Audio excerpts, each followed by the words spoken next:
Good afternoon from a rainy and chilly South Bend. I'm Kevin Brennan with the Notre Dame Alumni Association. Thanks so much for joining us for another edition of Catching Up With, the online learning series offered by the Notre Dame Alumni Association that allows you to learn a little bit more about some interesting and notable Notre Dame graduates. Today we're thrilled to have with us as our guest Haley Scott DeMaria. She's a member of the class of 1995. She's an author, a motivational speaker, and a mother, but of course Haley's story is most known to folks at Notre Dame from the tragic accident of 1992 when Haley and her teammates on the women's swimming and diving team at Notre Dame got into a tragic bus accident on the toll road very close to being back to campus here at Notre Dame, and the accident claimed the lives of two of her teammates and left doctors predicting that Haley would never walk again, but of course her story of perseverance and faith, she overcame those predictions, and we're lucky to have her here today to share that story with us. Haley, thanks so much for being with us today. Oh, absolutely. I'm thrilled to be here. This is fun. Well, we're going to get to kind of your inspiring tale in a minute, but we like to start off from the beginning on Catching Up With. Where did you grow up? I grew up in Phoenix, Arizona, so a little different weather and a little distance from South Bend. And what did you, growing up, at what point did you start swimming? Did you swim from a very young age? I did. I started swimming pretty much when I could walk. It's pretty hot in Arizona in the summertime, so most people learn how to swim at a pretty young age, but I didn't start swimming competitively till about age 10. And you obviously went on to a fabulously successful high school swimming career, state champion, All-American, academic All-American. At what point did you start to consider Notre Dame as an option for college? You know, it's interesting. Recruiting was a lot different 25 years ago when I was going through the process. So it wasn't even until my senior year that I started thinking about colleges and where I wanted to go. And I wasn't raised Catholic. I wasn't Catholic at the time. I am now. But I happened to go to an all-girls Catholic high school. And our athletic director, Sister Lynn Windsor, stopped me in the hallway right around this time, my senior year in high school, and asked me where I was considering schools. And I told her, and she said, "What about Notre Dame?" And I said, "Why, I hadn't thought about it." She said, "You'd be perfect for them. Let me call your coach." So she called the coach at Notre Dame, Tim Welsh, and he called me later that evening. And once I visited that winter, I knew that's where I wanted to go. Even with it's a big climate change there from Arizona to South Bend. That wasn't a concern? You know, it is. I love telling the story of my recruiting trip because I was scheduled to come back to South Bend the first weekend in February. And I had heard how cold it was in South Bend, and when I showed up that February weekend, it was 60 degrees, which to me, a girl from Arizona, was chilly. But I kept thinking, well, it's not that cold. But little did I know that was not a typical South Bend winter weekend. So no, I think the weather tricked me, but it's all right. So then you arrive here at Notre Dame for your freshman year. In the fall of 1991. What was your first semester on campus and with the swim team like? You know, I think it was pretty typical freshman year adjustment. I was away from home for the first time, like a lot of people were. I was far from home, so I missed my family. I was trying to figure out college athletics and college academics, which is a juggling act and a balancing act. So it wasn't a time of adjustment, but it was also really a bonding time for our team. This was a time at Notre Dame where there was a real emphasis to a real focus and priority on women's athletics. We had a great athletic director, Dick Rosenthal, who had several daughters and valued women's athletics. So we had the beginnings of scholarship money for the program. So really each of the classes that came in were stronger and stronger. So our freshman class at the time was really the heart of the team in terms of being the largest class and one of the fastest classes. So we got to know each other really well that freshman year, certainly that freshman class of just trying to navigate our freshman year and trying to figure out how to be a student and an athlete. Sure, and then moving into kind of the beginning of your second semester, we get to the tragic evening of the bus crash. You know, you had played earlier in the evening. You had a meet with Northwestern in Chicago. What do you remember of that bus trip coming back, before the accident? Not a whole lot. It's a pretty short trip back from Chicago. It was a women's only meet. We normally traveled with the men, so there was, I certainly remember that level of excitement of having it be just the women. We were watching a movie. We got to pick the movie. We had swum really well against Northwestern. We'd lost to them, but they were a much better team at the time. But there was that sense of excitement moving into second semester and moving into what would be the championship part of our season, of looking forward to sort of the end of this swim season that we had trained so hard during, and it certainly had a great showing in the pool that night. And then what happened that caused the bus to go off the road? Well, it was, you brought up the weather. It was a sort of a freak snowstorm that tends to be at times typical to South Bend. It was a lake effect blizzard where the temperatures dropped very quickly.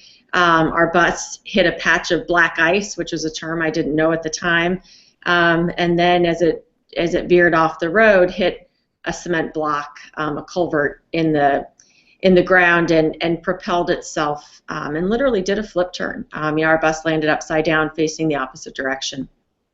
What's the first thing you remember after the accident? Immediately after the accident, I remember not a whole lot, but what I remember very clearly. There was that sense of wanting to get off the bus very quickly, just that instinct of wanting to get off. I knew that my back hurt, and once I was out of the bus, I remember being very, very cold. And so when you were out of the bus, were you on the ground? Yeah, I thought I had walked off the bus and gone up a hill that was there, but really what it was is I had just pulled myself through the window that had popped open, and was lying in the snow right next to the bus. Wow, so you knew you were hurt, but you didn't know the extent of it, basically? Yeah, exactly. I knew my back hurt. One of my teammates sat with me until help arrived. She knew that with a back injury or a potential back injury, not to let me move. So yes, I did know at that time, laying there, that I was injured, but certainly I had no idea the extent of it.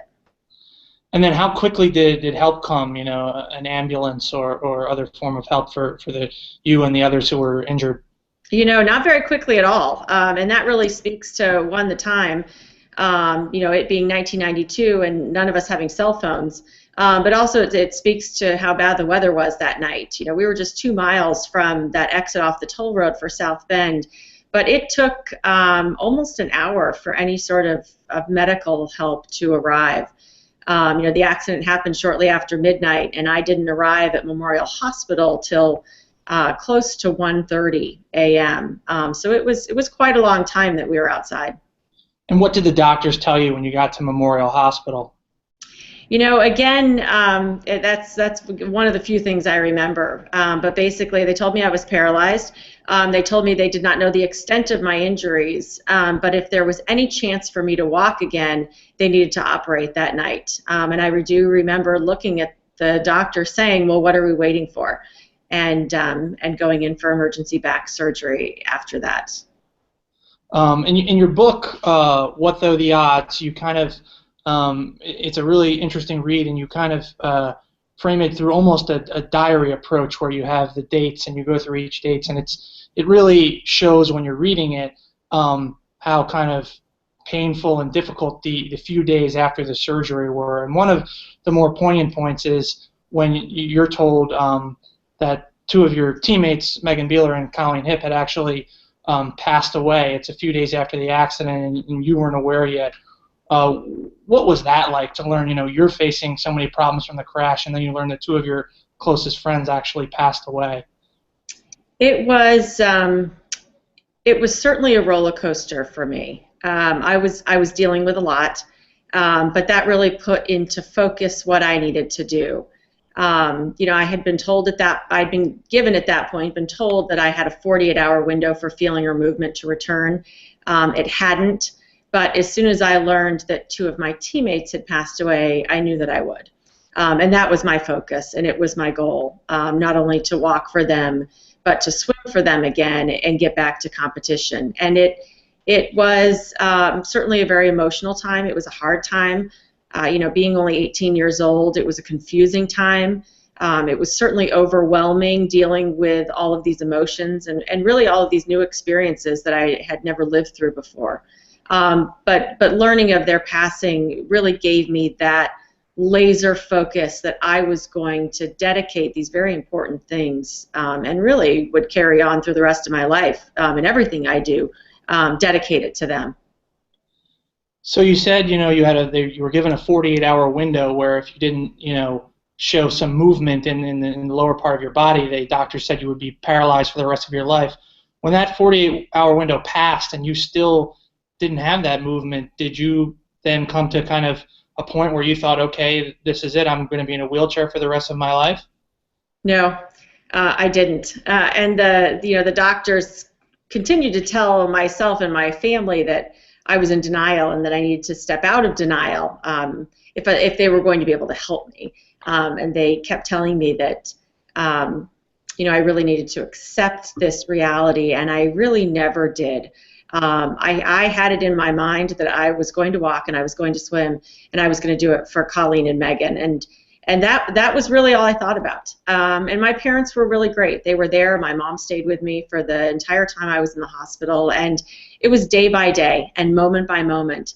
And we just took it you couldn't even take it one day at a time. You had to take it 1 hour at a time, and sometimes just a minute at a time. And we focused on what was happening at that moment and what I could do to improve. But no, the long-term reality of not being able to walk was not something that I ever accepted. And when was it, and what was it that happened when you first regained movement?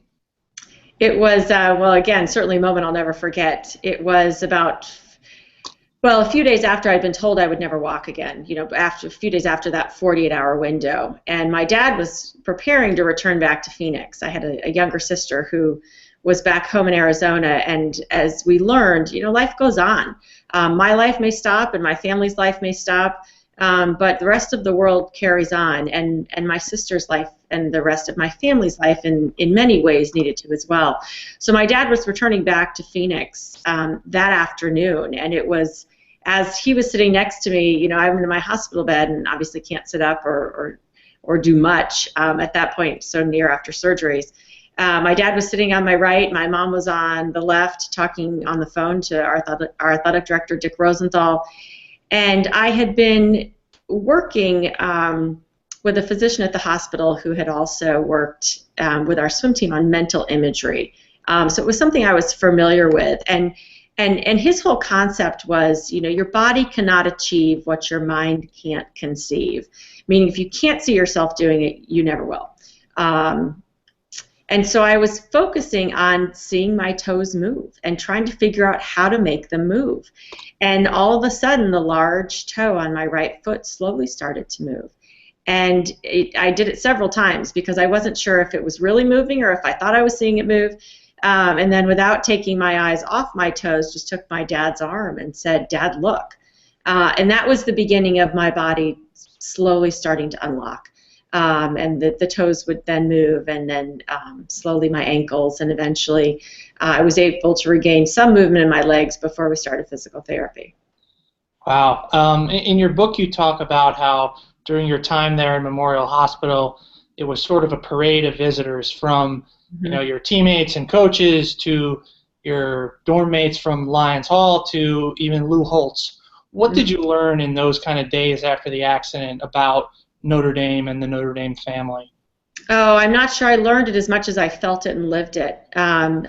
It was unbelievable. And I have said for 3 years now that I would not have healed as well as I have, both physically and emotionally, had I not been at Notre Dame. It is a place of goodness. It is a place of faith. It is a place of family and community that truly lives and walks and believes and acts what they say. It was amazing. It wasn't just the visitors. It was the mail and the prayers and the masses and the unbelievable goodness that never went away and still hasn't. Yeah, I kept extensive journals when I was in the hospital, which is a lot of where you say that the date and the timestamps and the information in my book comes from.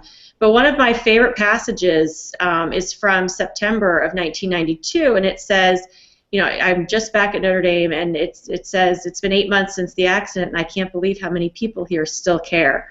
And I could say the same thing over 20 years later when it comes to Notre Dame and the community and the family. It's been over 20 years, and I can't believe how many people truly still care. And that is unique, and I lived it and felt it, and am certainly better because of it. Obviously, you talked about how exciting it was when you regained movement in your toes, but there's a long way from that to walking and swimming. What was the rest of your rehab like, and how many more operations did you need to have? It was pretty brutal. It's one of the things that I've learned, and I certainly feel and understand in dealing with other people who are going through a similar situation is there are very long days, and it is a long healing process. One of the benefits I had was being an athlete and being used to that hard work and being used to trusting in the patients and the process. And we as swimmers would have morning workout and afternoon practice, and that was not too dissimilar from physical therapy. I was used to physical therapy in the morning and physical therapy in the afternoon because I had that training of being an athlete. But it was a long process. I was in the hospital in South Bend for over 2 months, and then unfortunately my spine didn't heal and required 3 additional surgeries that summer after my freshman year, which were pretty intense. Certainly after the initial injury, and then once my spine recollapsed, there were additional complications that required some pretty extensive operations that were in many ways a lot harder than the ones I experienced in South Bend. And then you have to rest and you have to heal, and I truly believe in not only the physical but the emotional and the spiritual healing, and all of that takes sometimes much longer than the physical healing. So it was a pretty long process in terms of getting to a place where I could return to campus and return to the pool and return to what I thought was normal life, but life never goes back to normal after this. And so after all that, how long was it until you did return to Notre Dame as a full-time student? As a full-time student, I did return late in the semester that fall of my sophomore year. I did not take a full course load because I was not able to. As a full-time student, it would have been a year after the accident, and then was able to slowly return to the pool and return to the team during the fall of my junior year. And did people think, when you kept saying that you wanted to swim again after such a serious injury and so many operations, did people look at you like you were crazy when you'd say that? Yeah, I'm sure they did. But then they stopped. After they told me I wouldn't walk, and after they told me I'd be in the hospital for up to a year, and I left after 2 months, and there were many limitations and sort of projections that they gave me, and then they stopped. So I'm sure they just sort of nodded their head and smiled when I told them that I was going to swim again in the beginning. And then they really got to the point where they said, you know what, I bet you will. And so in October of 1993, you did, and you returned to a competitive meet for the first time. How nervous were you before jumping into the pool for that first race? Not very. I was more nervous for all of the camera crews and interviews that I did before and afterwards. That was not normal to me. It was not something I was comfortable with or used to. But when it comes to swimming, our coach Tim Welsh has sort of a very simple saying: "Swimmers swim." It's what we do. It's what we know. For some of us, it's all we can do. But when it came to getting in the pool and warming up and stepping on that starting block, it came back to me, and it wasn't so much the nerves but the excitement, and certainly the gratitude of being able to be there and to swim and to honor my teammates the way I had wanted to. And it's quite a scene in the book. Your family's there. Like you said, so many of your supporters are there, and how did you end up doing in that first race? Well, I did very well, but I'd like to speak to the people who were there, because that to me defines Notre Dame, and that defines the South Bend community. I mean, it had been almost 2 years after the accident, and my doctors were there, my surgeons were there, the state trooper who was first on the scene of our accident was there, my physical therapists were there, so many people, coaches from across campus. It was fall break, and they were there. That to me speaks to Notre Dame, that they all came out to see and to be supportive of something that they had really prayed for and been a part of over the past 2 years. I did win that heat. I did win that first race that I was in. I learned later on that my coach didn't put any other Notre Dame swimmers in the heat, which I think is probably why I won.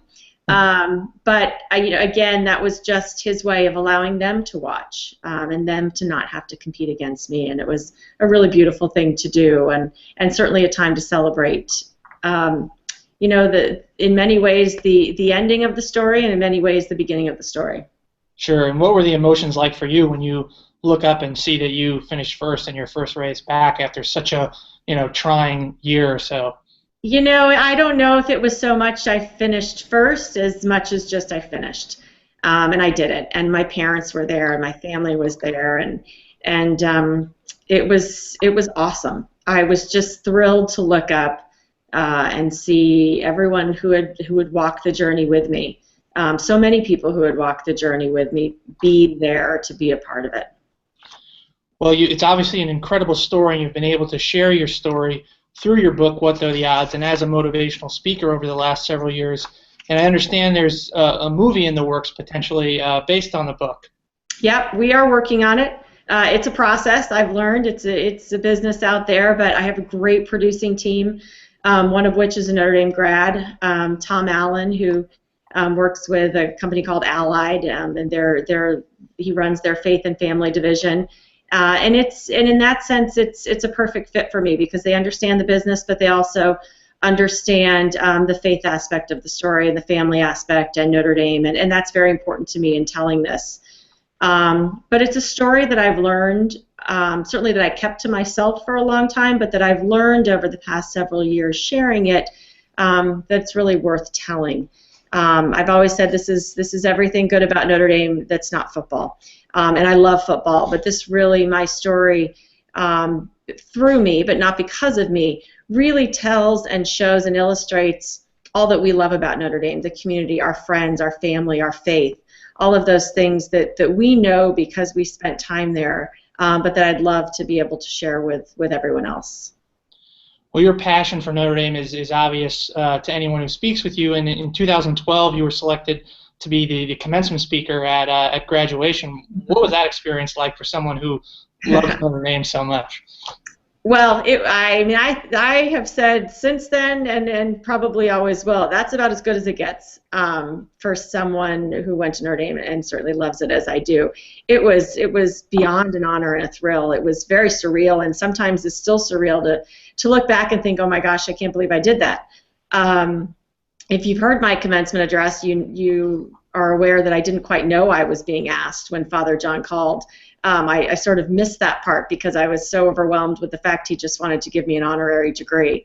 But it was clearly a highlight of my life and always will be, and just a privilege. I mean, commencement is a day for the graduates, and to be there and to have walked in their shoes and to be able to hopefully share some wisdom with them was just awesome. I smiled the whole weekend. It was really great.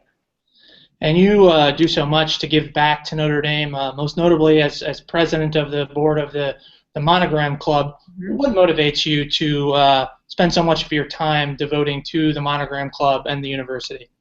I don't think I could give enough back. When I look at my life and when I look at everything that's important to me, it truly stems from what I went through at Notre Dame, my experience at Notre Dame, as sad as it was and as hard as it was to go through what I went through. The gifts that I have because of it all come from the people there. And because of that, I don't think I could give enough time back or enough of myself. And the Monogram Club is a great way for me to do it. I love Notre Dame. I love Notre Dame athletics. We have amazing student athletes. It's a great connection and vehicle for me back to the university. But I've also been a part of ND Women Connect in our local clubs, and have been able to share with my kids, taking them to events here at the local level as well. So it is a huge part of our life.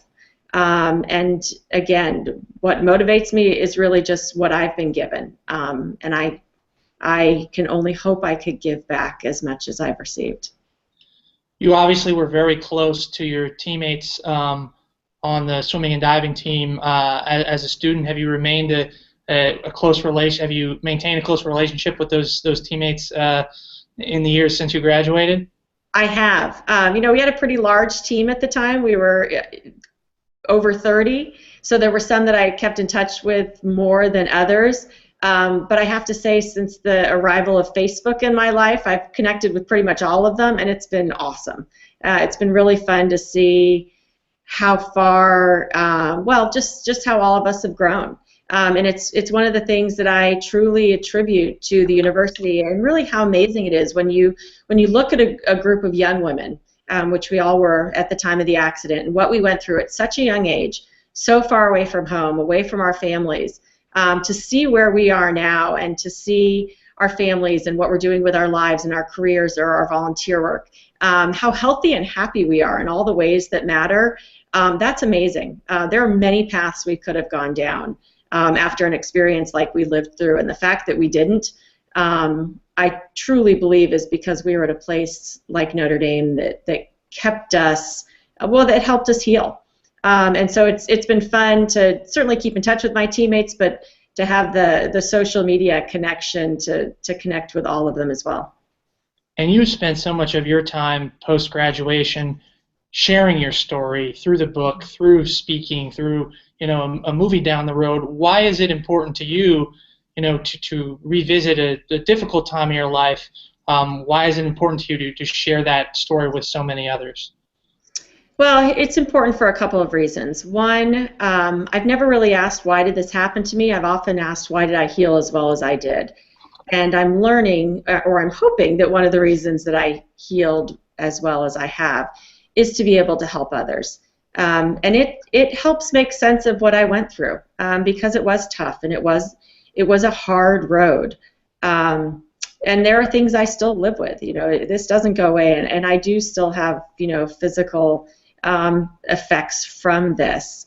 But if I can make a difference in someone's life, and if I can reach out to a young girl with scoliosis, or someone who's going through a similar event or a tragic event in their life, and help them, that helps make sense of what we went through. Certainly doesn't make it worthwhile, or it doesn't make it worth it having gone through it, but it certainly helps make sense of it. And I think it's important to give back. I think it's important to use the gifts that we have, and the gift of understanding is a gift that you can really only have if you've lived through it.